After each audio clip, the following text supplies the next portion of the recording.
Welcome to The Explainer. Today, we're diving into what is probably the most complex, wonderful, and honestly mysterious of all human connections: intimate relationships. We are going to break down the psychological frameworks behind how we love, why we connect in the first place, and what happens when those connections fracture. It's a fascinating journey, so let's jump right in. Okay, to kick things off, let's look at a truly bizarre historical anecdote. Picture this. It's the 1750s New England, and courting couples practiced this thing called bundling. They were actually allowed to sleep in the same bed, to talk and build emotional intimacy, but there were massive, awkward restrictions. They had to be fully clothed, sometimes literally sewn into their bedding, and get this, a giant wooden board was placed right down the middle of the bed to separate them. It perfectly illustrates just how complicated, heavily regulated, and kind of ridiculous the search for intimacy has been throughout human history. So, to make sense of all this, here is our agenda for today. We're looking at 1. How relationships begin, 2. The theories of love, 3. Communicating with your partner, and finally, 4. When relationships turn dark. All right, part 1, how relationships begin, the science of attraction. Think about your own past or present relationships for a second.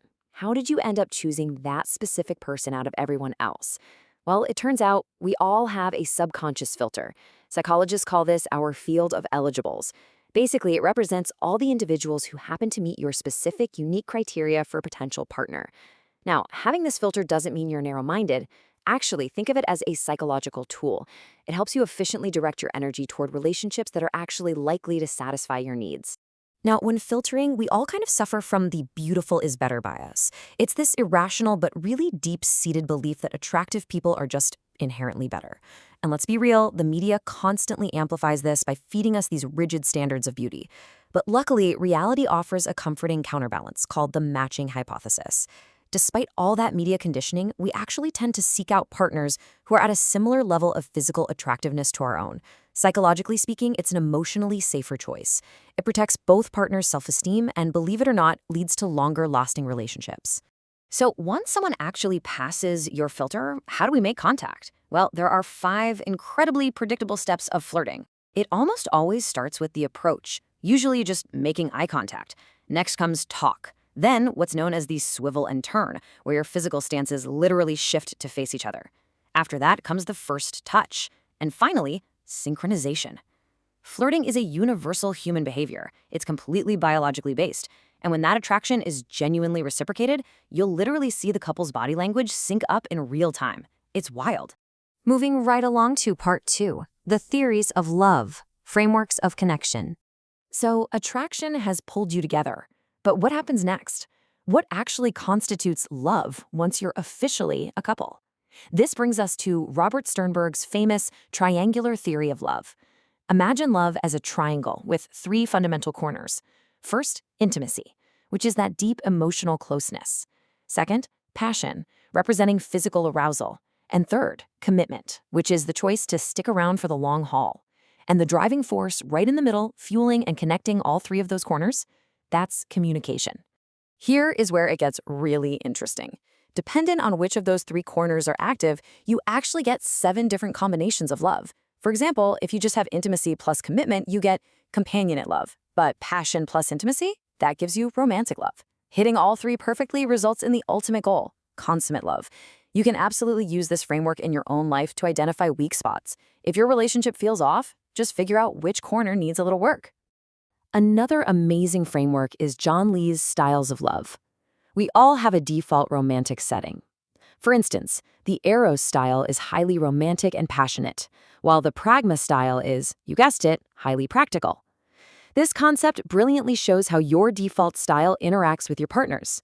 Matching styles, like 2 Eros types together, are usually a fantastic fit, but mismatched styles, they can bring storm clouds, creating volatile or even downright dangerous dynamics. It really makes you wonder, which style do you default to? All right, on to part 3, communicating with your partner, the mechanics of conflict. Regardless of your love style, keeping a relationship alive takes serious maintenance. And honestly, relationship success isn't about avoiding arguments entirely. It's 100% about how you handle the conflict when it pops up. Renowned researcher John Gottman identified 4 massive communication warning signs to watch out for. First is criticism. Now, there's a huge difference between a simple complaint, which is just expressing an unmet need, and criticism, which is a toxic attack on your partner's actual character. If that goes unchecked, it breeds the second sign, contempt, where feelings shift from love to actual disgust. Then comes defensiveness, where you're making excuses and cross-complaining. And finally, stonewalling, where a partner just completely disengages and shuts down.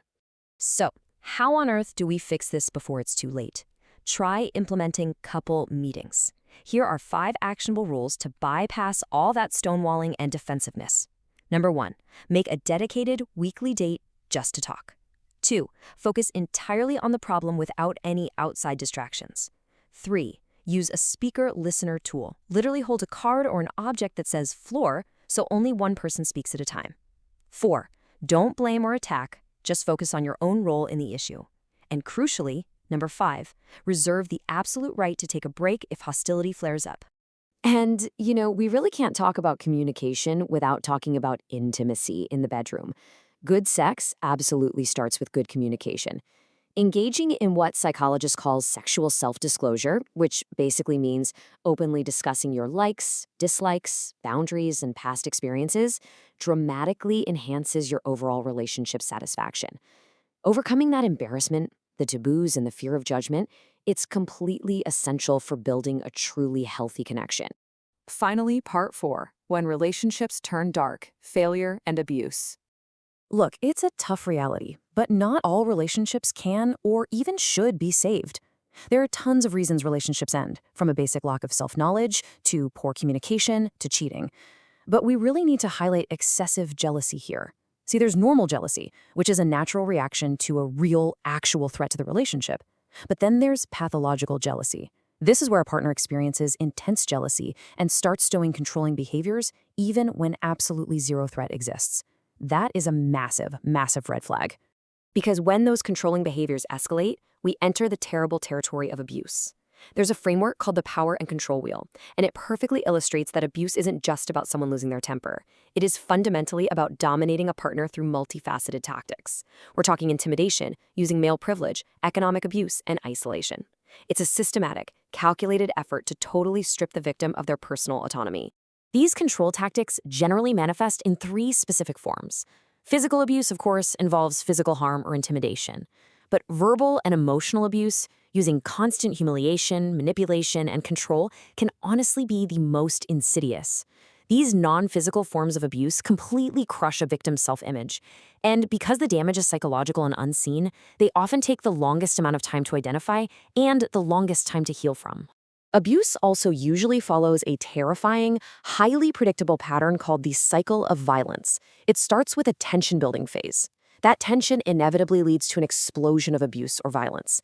But right after that, the abuser quickly pivots into the honeymoon phase. They offer up manipulative apologies, excuses, and make amends. This creates a false sense of safety that traps the victim.